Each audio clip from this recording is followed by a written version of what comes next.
So, back in the mid-20th century, there was this prominent religious authority in the Indian subcontinent, and he got approached by his community with, a really pressing question about a brand new piece of technology. Right. This is the classic loudspeaker incident. Exactly. So someone had brought a loudspeaker into the local mosque, and the community wanted to know, is it religiously permissible to amplify the call to prayer using this weird metallic box? Because to them, this was totally alien. Totally alien. So this authority, this mukti, he looks at the device, he listens to the amplified sound, and he issues a formal religious ruling, a fatwa. And his conclusion was pretty staggering. Yeah, he decreed that the loudspeaker was absolutely forbidden. Yeah. And his reasoning, he genuinely believed that the sound coming out of the electrical speaker wasn't a human voice being amplified by physics. He thought it was the literal voice of the devil. It's just, one of those historical anecdotes that sounds almost too absurd to be real. I know, right? But, it perfectly encapsulates the devastating consequences of what happens when a society fundamentally loses its grip on how the physical universe actually operates. Which brings us to the core mission for you, the listener, as we embark on today's deep dive. We are actively dismantling what we're going to call the mysticism trap. The mysticism trap. I like that framing. Yeah, because so often when we look at ancient religious or philosophical texts, our modern default setting is to just read them as books of magic. Oh, entirely. You see words like angels or spirit or, warnings about the sky falling. Right, and your modern brain just automatically categorizes it as mythology or like a mystical allegory or maybe just an outdated farming manual. But what if that interpretation isn't just slightly off, but entirely backward? That is exactly the paradigm shift we are exploring today. We are taking a deep dive into a highly specific, really fascinating source. Lecture 1 out of 15 from the Tului Islam Digital Archive. Yes, delivered by the late scholar Ghulam Ahmad Parwez. And we're focusing on the opening 19 verses of Surah 16 of the Quran, which is known as An-Nahl.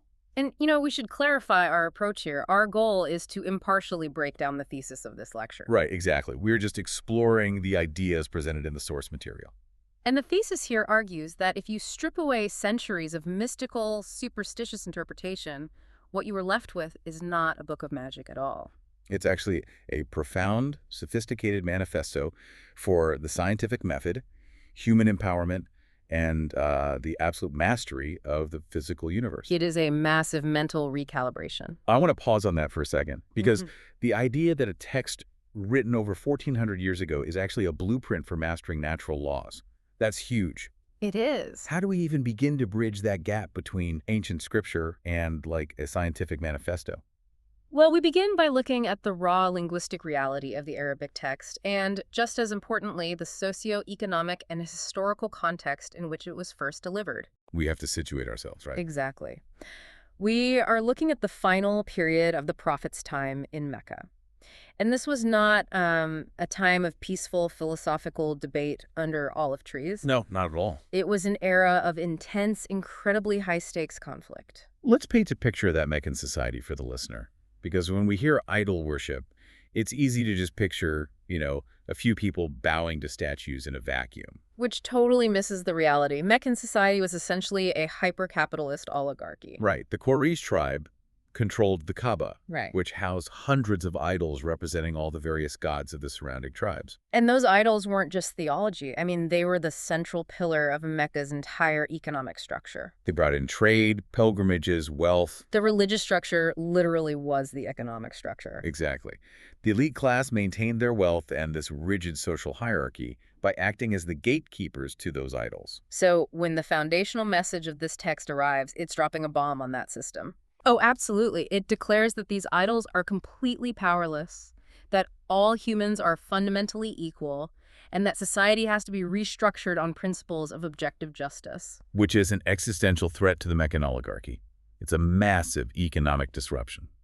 And because of this disruption, the text is constantly issuing these dire warnings to the opponents, insisting that their unjust society is headed for absolute destruction. Okay, so a listener reading the opening of Surah 16 might naturally trip over the nature of that destruction. Sure, because of our modern bias. Exactly. When you read ancient texts warning that an opposing society is going to be annihilated, the default mental image is like a lightning bolt raining down from the clouds. Right, we picture a wizard waving a wand and a city turning to ash in an instant. Yeah.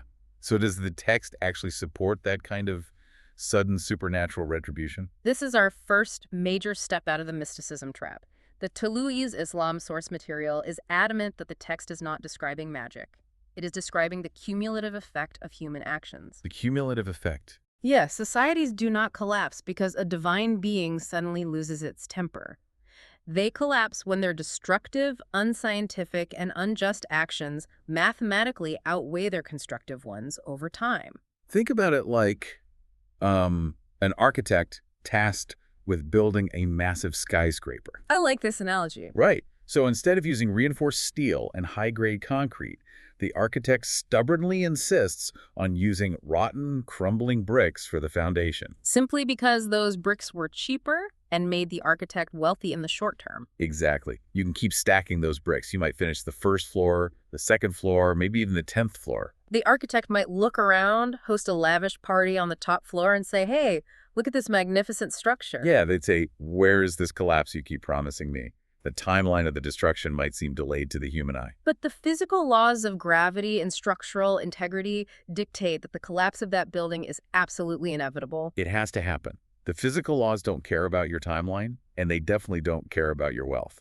And the source points out that the opponents in Mecca were actually using that delay as a rhetorical weapon. Right, they were mocking the prophet. Literally saying, why hasn't this punishment arrived yet? If your message about our unjust society is true, why are we still so rich? Why hasn't the sky fallen? And the opening verse of Surah 16 responds to this mockery with a statement that seems, I don't know, almost paradoxical at first glance. It says, the directive of God has already come, so do not ask to hasten it. Which introduces this fascinating linguistic friction point.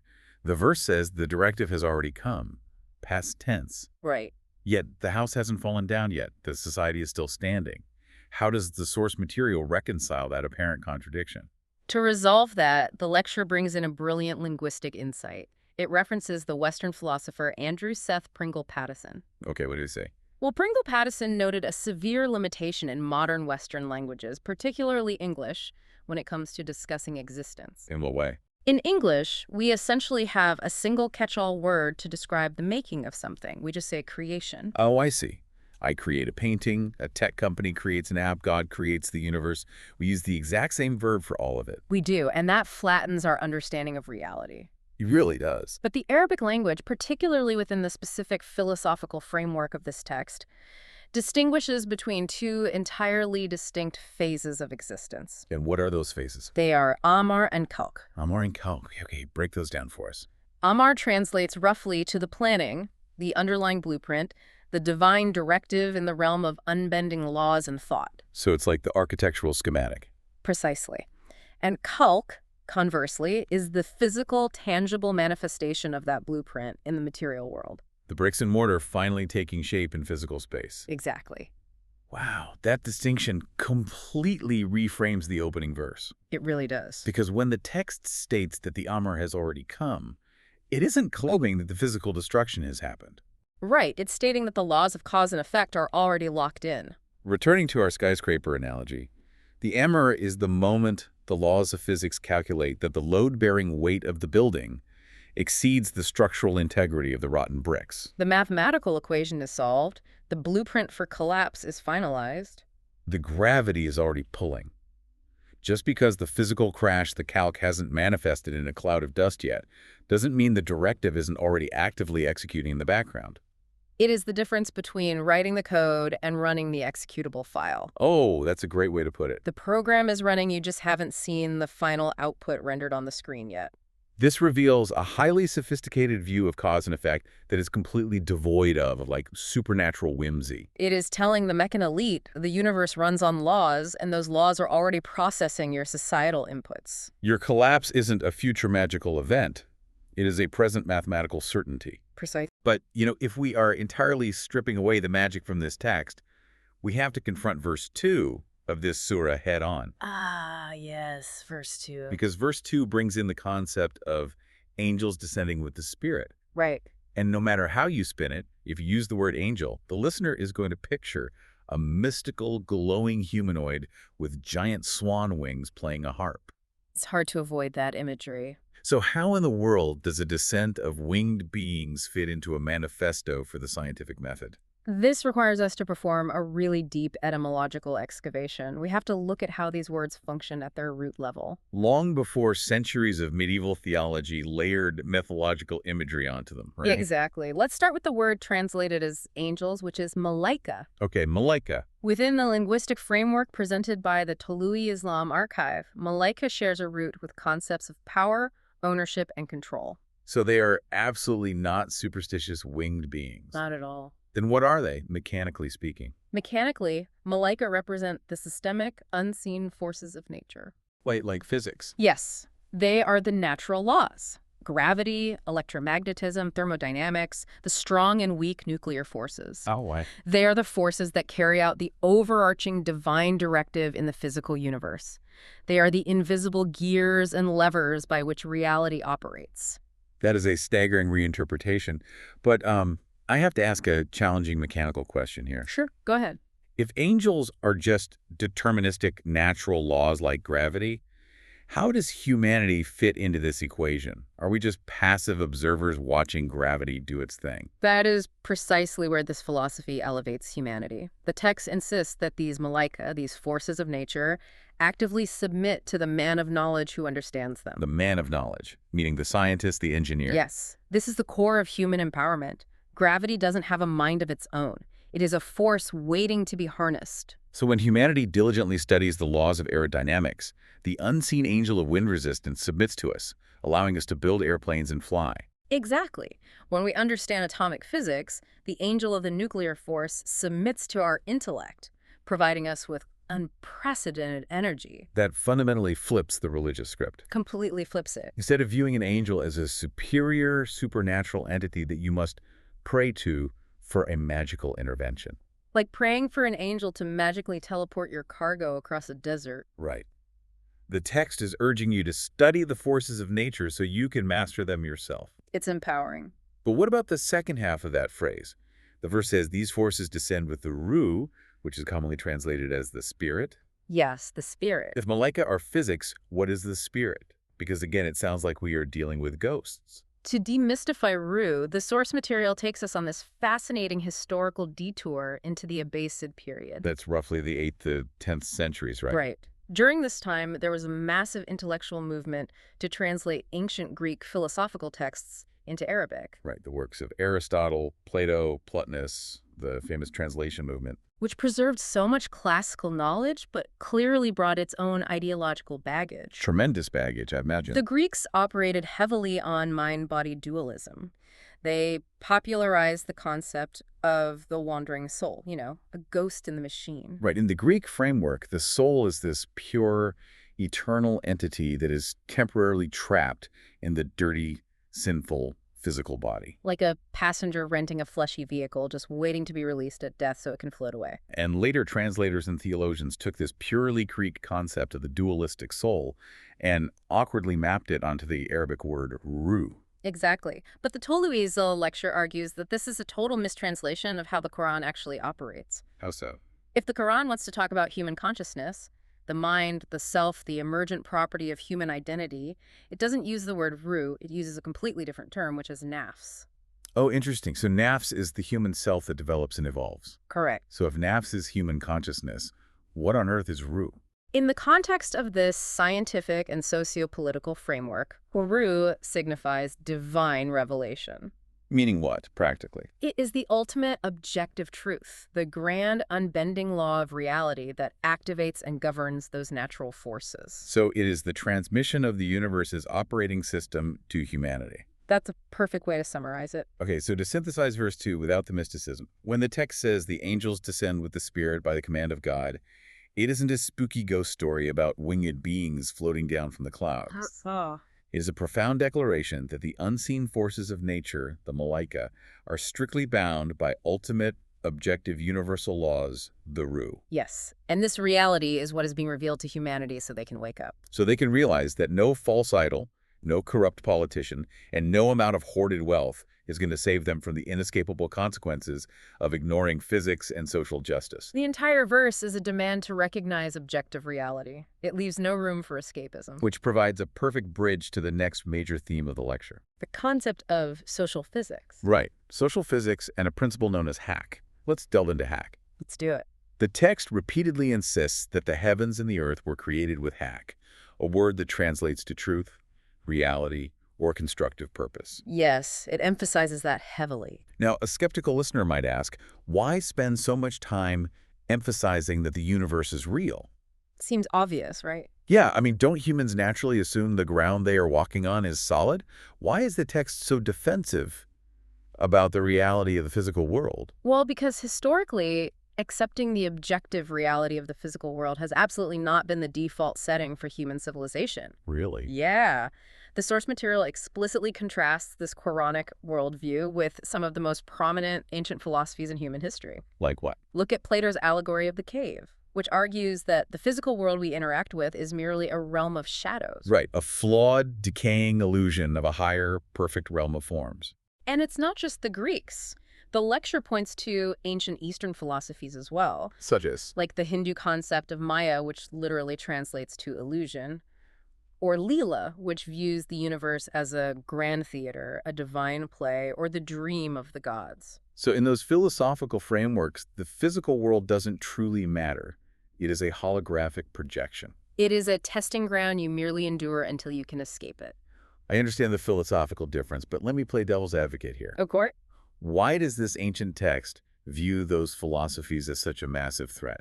Wow. I mean, if someone wants to sit under a banyan tree, meditate, and believe that life is just a dream, how does that actually hurt society? Why not let them enjoy their philosophical escapism? Because a society's philosophical foundation dictates its physical survival. How so? The lecture introduces this incredibly potent concept of social physics.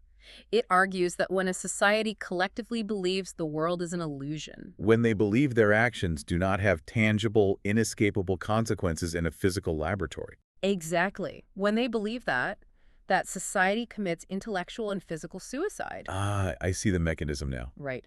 If you fundamentally believe that a disease ravaging your village is just a magical curse or an illusion to test your spiritual patience, you will never look through a microscope. You will never invent antibiotics. And if you believe that systemic poverty is just a dream state or a karmic debt that the poor must endure until they wake up in the next life, you have zero incentive to build equitable economic systems. Or reform corrupt institutions. Apathy is suddenly rebranded as a spiritual virtue. That is so dangerous. The lack of scientific inquiry becomes the ultimate goal of the enlightened mind. If the world isn't real, trying to fix the plumbing of the world is a fool's errand.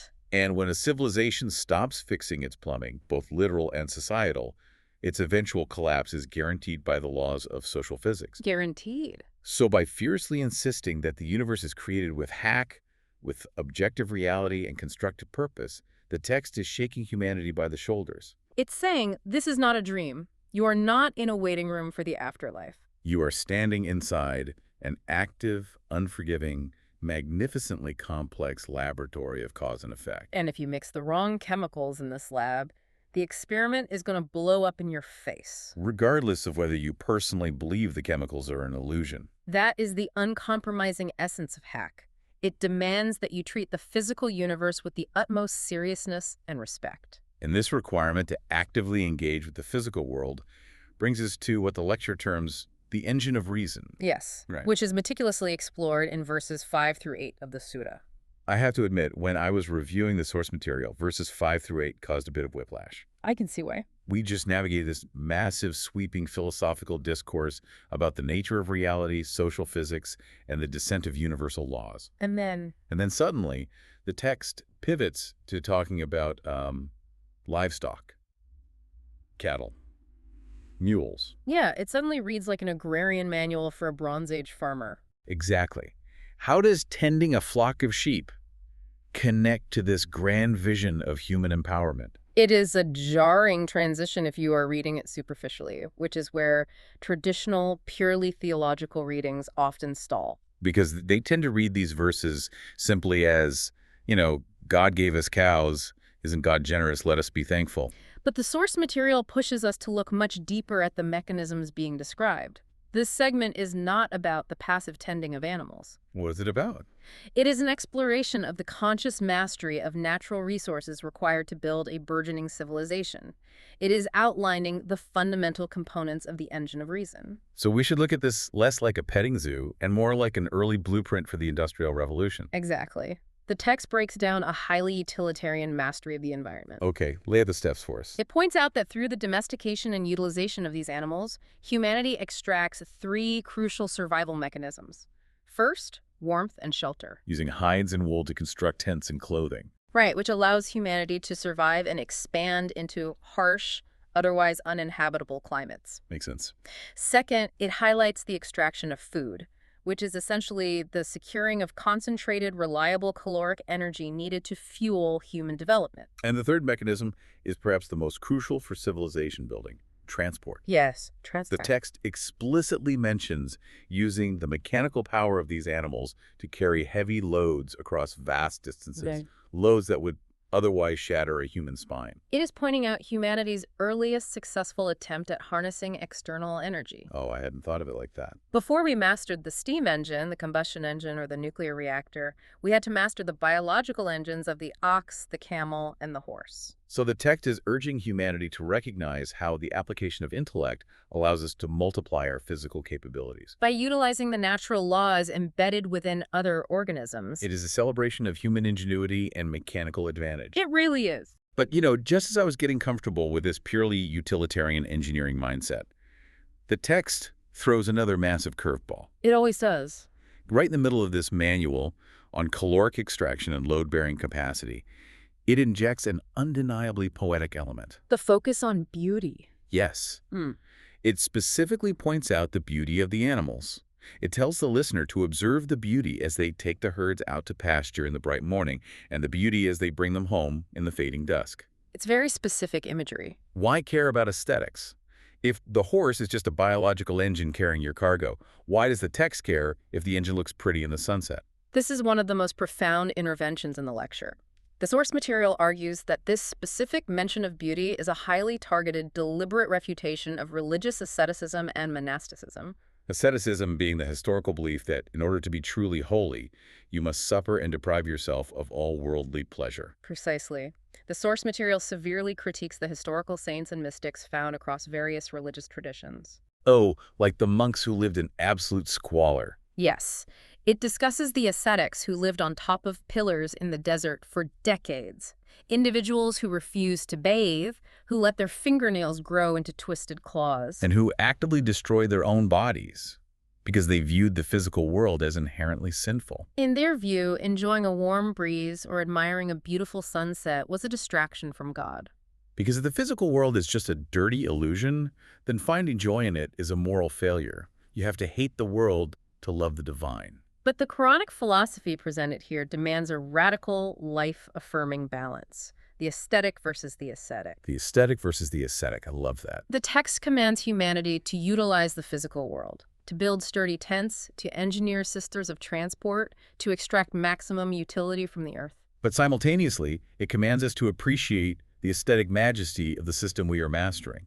It is stating unequivocally that Islam does not demand the rejection of the physical world for spiritual gain. To reject the beauty of the physical world is to insult the haqq, the deliberate constructive purpose of its creation. Exactly. The source material uses the poetry of Allama G.A to drive this point home. Oh, yes.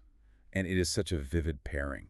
It references Iqbal's famous reflections, like his poem about the Mosque of Cordoba. And his cinematic descriptions of desert life. He paints this image of the deep, profound silence of the pre-dawn desert, the rhythmic chiming of the caravan bells. The sight of the morning star slowly fading as the sun begins to bleed over the horizon. Iqbal is arguing that a human heart that does not swell at the sight of that raw physical beauty is functionally dead. You are missing half the point of existence. You cannot just be a cold, calculating engineer maximizing the caloric output of a biological machine. You must also be a conscious, sensitive observer marveling at the elegance of the universe. You are mandated to master the world, but you are forbidden from becoming a soulless machine yourself in the process. Which flows perfectly into the next major concept the lecture tackles. the exploration of latent human potential. Right, and how that potential drives us to conquer environments that are vastly more alien and hostile than the desert. This brings us to verse 4, which offers a striking biological observation. What does it say? It states that man is created from a mere drop of fluid, yet he grows to become an articulate, vocal debater. The juxtaposition there is incredible. We start as a microscopic, silent, almost entirely insignificant drop of genetic material. But through the process of physical and psychological development, that drop doesn't just become a larger lump of biology. It becomes a creature capable of complex, abstract reasoning, intricate vocal articulation. And the audacity to stand up and debate the very nature of its own existence with the universe. The lecture uses the metaphor of potter's clay to explain this, right? Yes, a lump of clay is just wet dirt. But within that dirt exists an infinite number of potentialities. It could be a bowl, a sculpture, a brick. A human being is brimming with latent power, waiting for the intellect and the will to actualize it into reality. And the text doesn't just leave this as an abstract internal observation.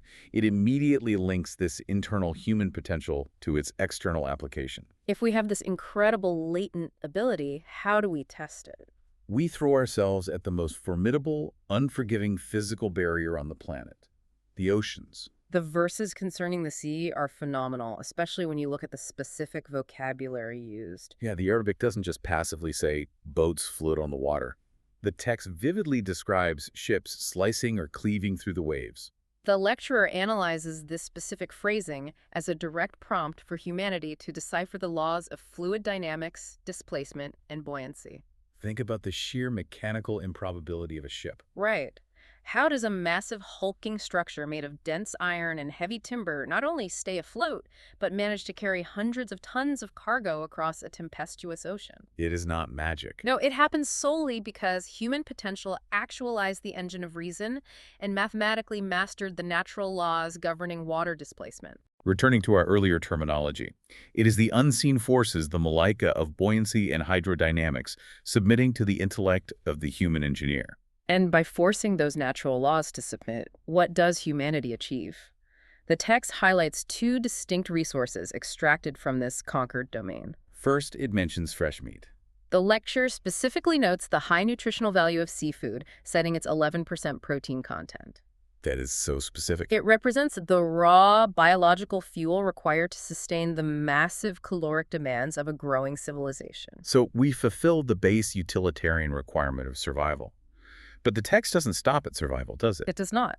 The second resource the text explicitly mentions extracting from the sea is pearls, ornaments. Which directly ties back to the concept of the aesthetic versus the ascetic. The text is re-emphasizing that uncovering beautiful things to wear and adorn ourselves with is a valid, celebrated human endeavor. It is the hierarchy of human needs mapped out in an ancient text. First, you master physics to secure your caloric survival, the protein. Once survival is secured, your mastery of physics allows you to access cultural and artistic flourishing, the pearls. The universe provides fuel for your body and beauty for your spirit. And the strict application of the scientific method is the only key that unlocks both. But to achieve any of this, to traverse the deserts with your caravans, or to slice through the oceans with your iron ships, you cannot just wander aimlessly. Right. A powerful engine is useless without a steering wheel. You have to know precisely where you are going. Which is why the text logically progresses to the science of navigation. It catalogs the tools available to human intellect. Using the massive geological formations of mountains for territorial stabilization and landmarks. Utilizing the flow of rivers for geographic pathways. And most crucially for long-distance travel, relying on the stars for celestial navigation. This was a matter of life and death for ancient caravans. Absolutely. When you are navigating the pitch-black expanse of a desert at night, or the featureless void of the open ocean, a single wrong turn means your entire caravan dies of thirst, or your ship is lost forever. You survive by looking up at the night sky, identifying the pole star, calculating the constellations, and trusting your life to the predictable, unbending mathematical laws of celestial mechanics. It is the earliest form of a GPS network. And if you abandon that scientific understanding, you invite catastrophe. Which circles us back perfectly to the historical anecdote we opened with. The Mufti and the loudspeaker. The lecture uses that story not just for a laugh, but as a tragic illustration of what happens when a society abandons the engine of reason. And plummets back into the mysticism trap. It is the ultimate betrayal of everything we've uncovered in this text. You have a scripture that is practically shouting at you to study the thermodynamics of livestock, to master the fluid dynamics of the ocean, to chart the celestial mechanics of the stars. And yet, the very moment a new application of acoustic science is introduced, The mastery of sound waves through a loudspeaker. the religious authority screams magic, labels it demonic, and bans it. When a society views new technology and scientific advancement with superstitious terror, Assuming it is the work of literal demons rather than the application of mastered natural laws. that society has utterly abandoned the divine directive. They have stopped using the stars to navigate, and instead they are hiding in a dark cave, terrified of the shadows on the wall. They have chosen the illusion over the hack. They have chosen the rotten bricks for their foundation. Exactly. Which is why the Tolu Islam lecture is so fiercely insistent on peeling back these layers of mysticism. The universe is a tightly woven system of objective reality. If you refuse to engage with that reality on its own terms, you will inevitably fail as a civilization. As we transition into the final thematic section of today's deep dive, we encounter verses that attempt to convey the sheer, incomprehensible scale of this physical reality. The text states that if humanity tries to count the blessings, or, in our new framework, the laws, mechanisms, and forces of God, we simply cannot do it. The number is beyond our grasp. This is a beautiful acknowledgement of the infinite expanse of scientific discovery. The universe is not a small, static box containing a finite number of magic tricks. It is a boundless, expanding expanse of complex, physical, and quantum laws waiting to be understood. The text is telling humanity that the project of scientific discovery is an infinite journey. You will never reach a point where you have learned everything there is to know about the universe. The frontier of knowledge is forever expanding. And what I find so compelling is how the text immediately connects that infinite external frontier to the infinite internal frontier. It states that God knows what is hidden and revealed within humans. This brings us back to the psychological dimension of latent human potential. Just as there are infinite physical laws in the cosmos waiting to be discovered, there are infinite potentialities hidden within the architecture of the human mind. Think back to the clay. We have only actualized a fraction of what humanity is capable of becoming. The divine knows the ultimate blueprint, the armor of human capability. Even if we haven't brought those capabilities into physical manifestation, the Khalq, just yet. We are an unfinished project. Which brings this entire philosophical journey full circle, right back to the core conflict taking place in the streets of Mecca. The elite opponents of the prophet were worshiping stone idols and enforcing a corrupt, unequal society. And the argument the Quran is making against them isn't merely a theological squabble over whose invisible friend is more powerful. No, it is a fiercely practical, scientifically grounded, socio-economic takedown. It is an argument rooted in verifiable reality.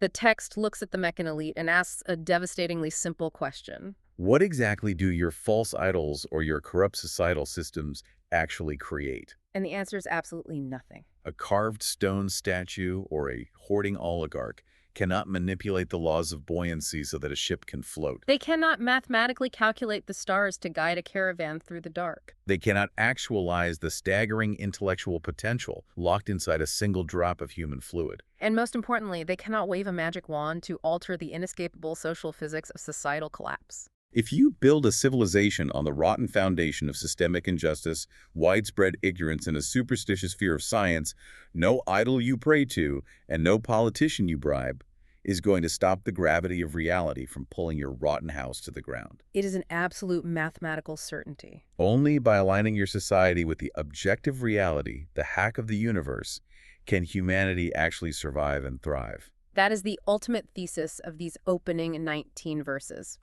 It is a call to awaken from the slumber of mysticism and step out into the brilliant, demanding light of objective reality. So what does this massive paradigm shift mean for you, the listener, as you go about your week? Let's take a moment to synthesize the incredible journey we've just been on. We took a text that for centuries has been shrouded in layers of mystical interpretation. A text often chanted purely for liturgical rhythm without deep comprehension and frequently written off by the modern mind as an artifact of ancient superstition. But by applying the rigorous linguistic and philosophical lens of this Tolu Islam lecture, we've revealed something entirely different. We have revealed a highly sophisticated mandate for the scientific method. It is a clarion call demanding that humanity rise up to master the Earth's physical resources. The thermodynamics of our livestock, the fluid dynamics of our oceans, the celestial mechanics of our stars. It is a fierce, uncompromising rejection of world-denying asceticism that tells you to hate the physical world. It tells us that the universe is vibrantly real, its laws are unbending, and our ultimate human purpose is to engage with it, master it, and allow ourselves to be moved by its profound aesthetic beauty. It completely revolutionizes how you understand the phrase divine directive.